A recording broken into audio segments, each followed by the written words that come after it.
من كتاب كيف تؤثر على الآخرين وتكتسب الأصدقاء للكاتب ديل كارنيجي. الجزء الأخير. هنتكلم مع بعض النهاردة عن فن الإقناع، ودي تعتبر واحدة من أهم المهارات اللي كلنا بلا استثناء محتاجين إن احنا نشتغل عليها. بيحكي الكاتب وبيقول إن هو كان لما بيروح يصطاد في الصيف، وهو كشخص كان بيحب الفراولة مع القشطة، ولكنه لقى إن الأسماك بتفضل الدود لسبب هو ما يعرفوش. علشان كده لما كان بيروح رحلات الصيد بتاعته ما كانش بيفكر في اللي هو عايزه، ولكنه كان بيفكر في اللي السمك عايزه. علشان كده ما كانش بيحط في السنارة بتاعته القشطة مع الفراولة، ولكنه كان بيحط الدود أو الجراد قدام السمك. بيقول الكاتب: طب إحنا ليه ما نستخدمش نفس الطريقة في التعامل مع الناس؟ يعني أنا لما أكون قاعد مع حد وعايز أقنعه بحاجة، أنا ليه بتكلم عن اللي أنا عايزه؟ في الحقيقة إن كل شخص بيكون مهتم باللي هو عايزه بس، وهيفضل كده للأبد، بس محدش مهتم باللي أنت عايزه غيرك. فالناس زيك مهتمين باللي هم عايزينه بس. علشان تقنع أي شخص يعمل لك حاجة أنت عايزها، اقف واسأل نفسك: إزاي يخلي الشخص ده عايز الحاجة دي؟ السؤال ده هيخلينا ما ننتفعش في أي موقف بلا هدف، ونقعد نتكلم عن رغباتنا إحنا وفقط بغض النظر عن رغبات الطرف اللي قدامنا. النقطة الفاصلة دايماً لتحقيق رغباتك هي إنك تتعلم إزاي تقدر تربط ما بين اللي أنت عايزه واللي قدامك عايزه. وبيحكي قصة حصلت معاه هو شخصياً. ولاد أخت زوجته كانوا عايشين في مكان مختلف عن والدتهم، وبعد فترة هي قلقت عليهم لأن هي بتبعت لهم كتابات أو خطابات وهم مش بيردوا عليها. كارنيجي راهن على إنه هو هيقدر يخليهم يردوا من غير حتى ما يطلب منهم، وفعلاً كتب لهم خطاب بسيط، وفي آخر الخطاب بشكل عارض كده قال إن هو أرسل لكل واحد فيهم مبلغ من المال، ولكنه ما حطش المال في الخطاب.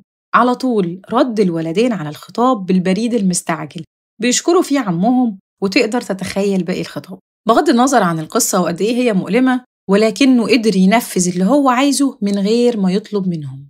علشان كده أول نقطة معانا هي إنك تحاول توجد الرغبة عند اللي قدامك إنه يعمل لك اللي أنت عايزه. النقطة التانية معانا بتقول إن المتحدث الماهر هو اللي يقدر يحصل على عدد من الردود بنعم في بداية الحديث، وهو ده اللي بيسموه سر سقراط. يعني إيه؟ يعني اسأل الشخص اللي قدامك أسئلة يجاوب عليها بأيوة، وإياك والأسئلة اللي هيجاوب عليها بلأ. وخليني أقول لك ليه. لأن ده ببساطة بيخلي العملية النفسية للمستمع بتمشي في الاتجاه الإيجابي، لأن الشخص مجرد ما قال لأ وكان قصدها فعلا، فهي مش مجرد كلمة من حرفين اتقالت وخلاص. في الحالة دي أجهزة جسمه كلها النفسية والعصبية بتجتمع مع بعض في حالة رفض، وبيحصل انسحاب عضوي أو استعداد للانسحاب. يعني الجهاز العصبي بتاع الشخص ده بقى في حالة تحفز تامة ضدك. على العكس لما تبدأ الحوار بتاعك بنعم، فهنا أجهزة الجسم كلها بتكون في حالة تفتح وقبول، ومفيش أي أنشطة أو أعراض انسحاب. فكل لما تزيد الإجابة بنعم، زاد احتمال النجاح في جذب الانتباه للهدف النهائي بدون أي محاولة لاستعداء الطرف الآخر.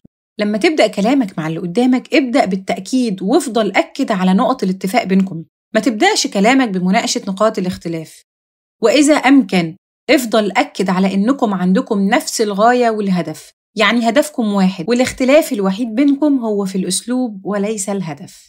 كمان لو عايز تقنع اللي قدامك بحاجة، سيبه يتكلم ويعرض فكرته بدون ما تعارضه تماماً.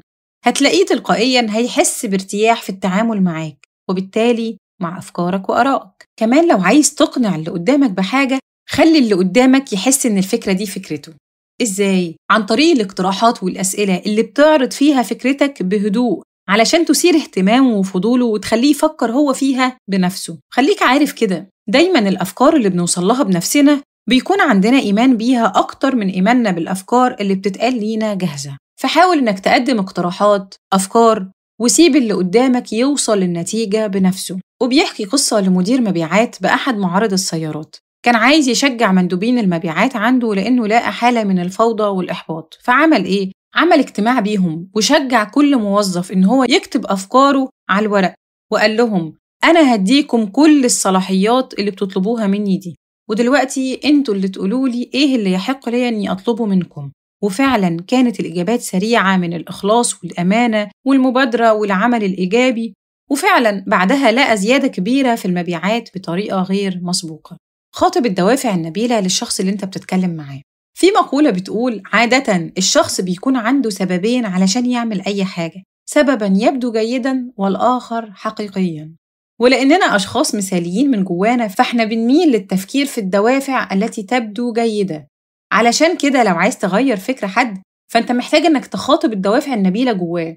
وبيحكي الكاتب إنه في قصة لشخص متخصص في الاستيلاء على البنوك، وبعد كده بيدي الفلوس دي للمديونين علشان يسدوا ديونهم، وعلى شاكلتها في قصص كتير. وبيحكي قصة لشخص عنده مستأجر بيهدده بالرحيل وباقي على انتهاء عقد الإيجار 4 شهور. المستأجر ده بلغ المالك إن هو هيمشي بغض النظر عن انتهاء مدة العقد. المالك في الفترة دي كان صعب إن هو يلاقي مستأجرين جداد، خصوصاً إن المستأجر قرر يمشي بدون أي سابق إنذار. فهنا المالك عمل إيه؟ بيقول طبعاً إن هو كان غضبان ومتضايق وكان من الطبيعي إن هو يروح ويتخانق مع المستأجر، ولكنه فكر في فكرة تانية.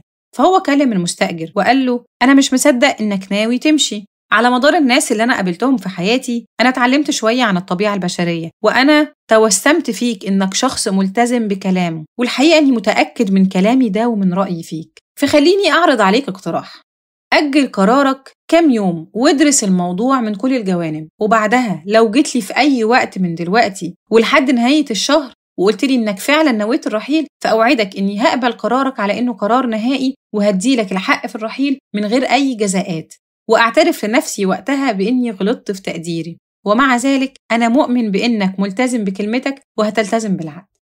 ولما جه الشهر الجديد جاله المستأجر وبلغه إن هو تراجع عن قراره ونوى البقاء هو وزوجته، وقال المستأجر إنه أفضل حاجة يعملها إن هو يلتزم بالعقد.